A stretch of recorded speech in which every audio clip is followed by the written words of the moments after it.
Hey guys, what's up, what's happening, what's going on, and welcome back to the channel. Of course, you know, yesterday I washed my truck, got it all nice and cleaned up, and wake up this morning and guess what it did? It rained overnight, so therefore I was driving on wet roads on my way to work this morning after I had everything cleaned and ready to go for today's little project before it gets dark in 2 hours when I get home. But I just kind of dusted everything off, brushed everything off and cleaned it, masked it up. And I do have this driver's side wheel well done, so you can take a peek at that and see what it looks like. It did turn out pretty good. I masked my shock tower off because it has the Carly extended shock towers in it, because I'm running the King 2.5 shocks or 2.0 shocks. I can't remember what they are. I'd have to go back and look, but I think it looks pretty good. I masked off clear into here because I'm not sure what I'm going to do yet with my remote reservoir. I would like to relocate it up in here someplace.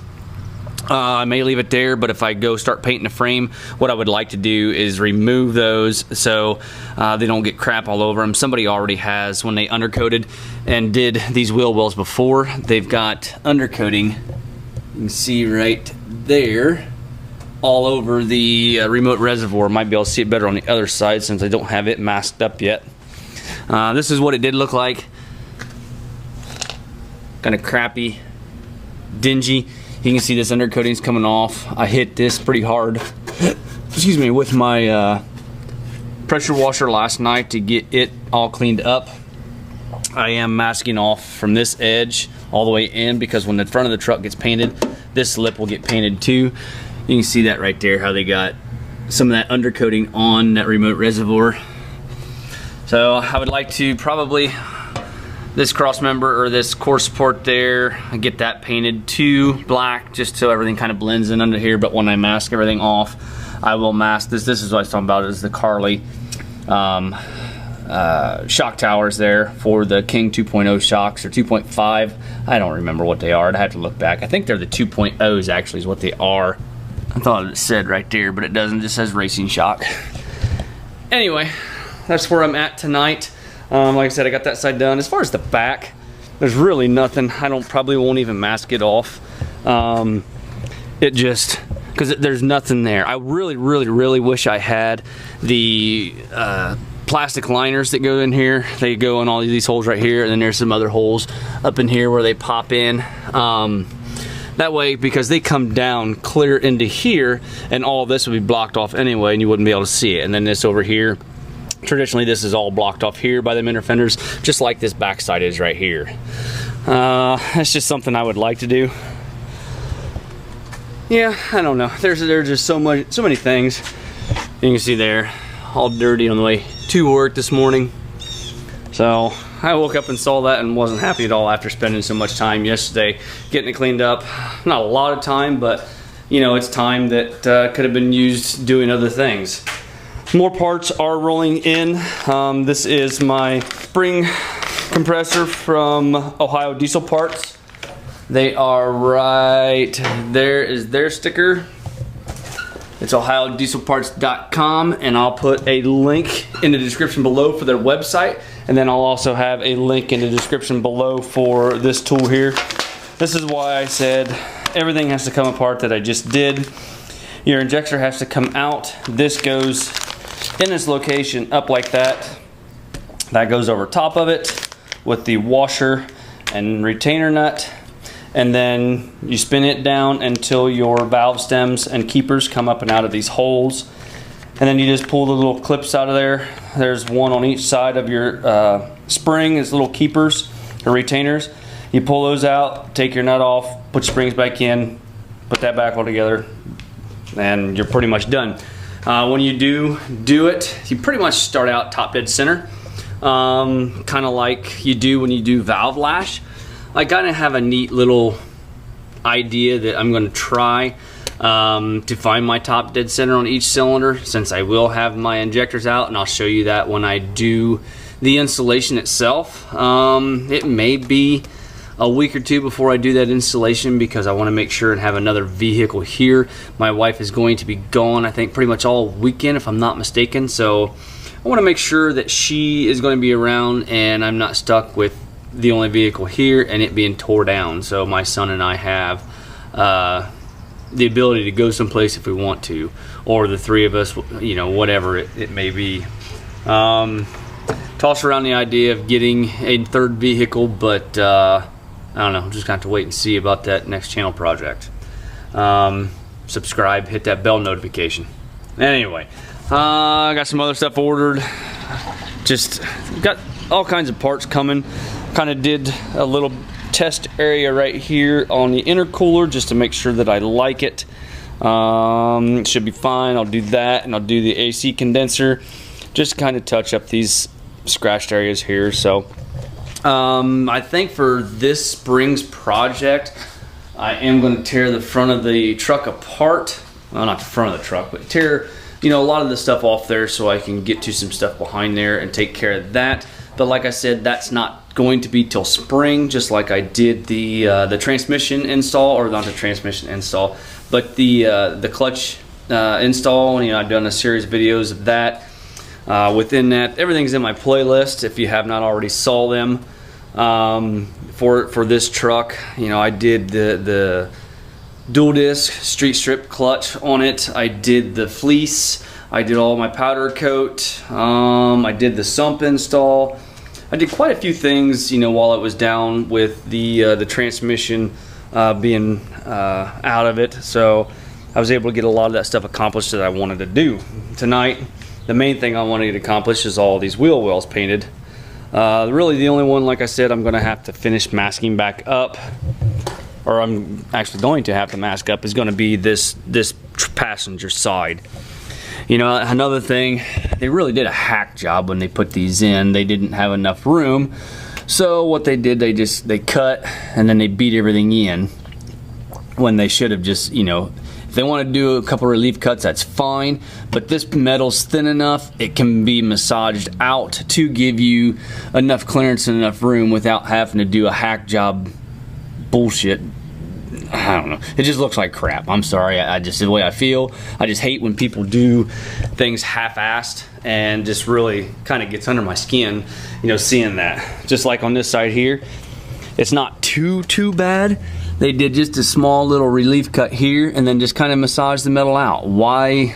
Maybe that side over there, the passenger side was the first side they did. I have no idea, but I don't know. It kind of just gets under my skin when people do work like that. So something else I noticed after washing the truck last night, you can see that headlight there. It's all fogged up. So I don't know quite what I'm going to do to take care of that, unless I send them back. I have no clue. So anyway, let's get this passenger, or the passenger side all masked up and get it painted and make everything look pretty good.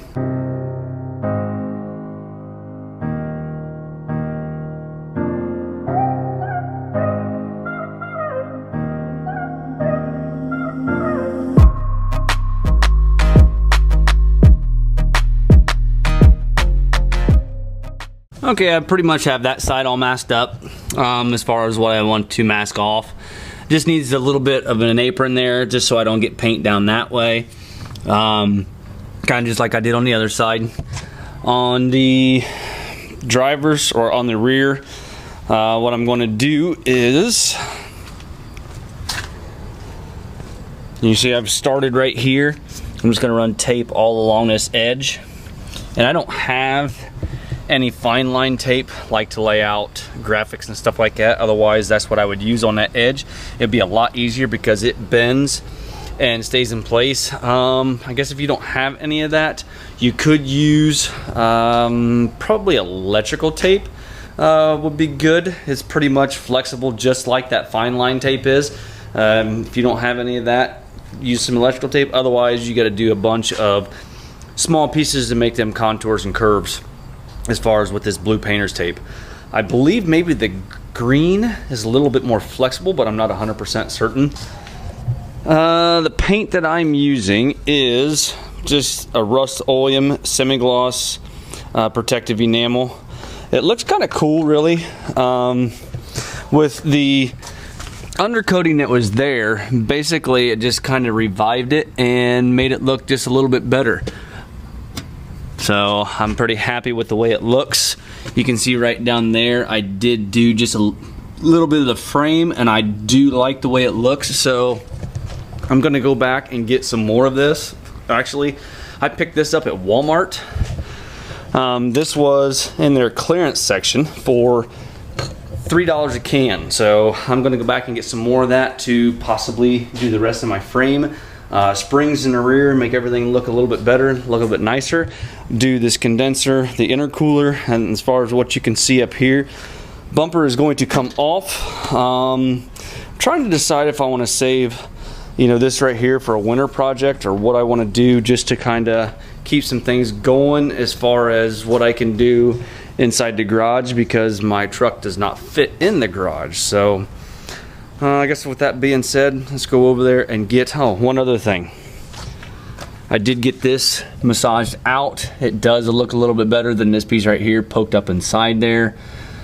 There's not much I can do with it. You know, when I purchased this truck, this kid said, oh, you don't have to worry about nothing, I'm a diesel mechanic. Well, he may have been, but he probably was just starting out. Nothing against him at all, but there's so many little things that I've taken care of since I've owned this truck that if he was a diesel mechanic, it should have been done. Like I said, I'm not knocking him in any way. I don't know. Sometimes you get what you pay for. In this case, I think I come out pretty much ahead with it being as clean as it is and everything that was already done to it when I purchased it. So as I look over here, I do see one place where I forgot to mask, and that is up around this fender, just like I did on the back side. So I need to get that done and get the rears masked off and get the rest of this project taken care of.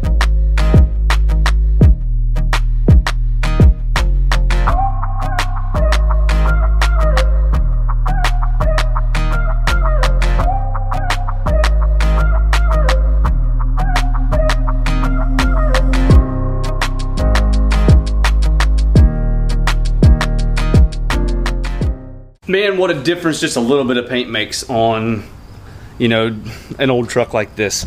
You can see how well everything looks. I did tape off that remote reservoir just a little bit and painted around that, hit the frame just a little bit. The track bar, or anti-sway bar is going to be coming out. I have some new bushings and stuff coming for it. That kit I was telling you about that come with the anti-sway bar bushings and the end-link bushings, I went ahead and ordered that from Amazon. When that gets here, I'll be getting that put on so you can see kind of how much better that's going to be. The back side here, I hit that frame just a little bit in there too, and then also the leaf pack, and it just looks so much better with just a little bit of paint. So I'm going to be running back to Walmart, probably not tonight, but probably tomorrow, and getting the rest of that paint that they had on clearance. I don't know why it's on clearance, but I'm gonna buy the rest of it. I just wish, you know, I don't know how well you can tell, but it's getting, of course, the camera never does anything like that.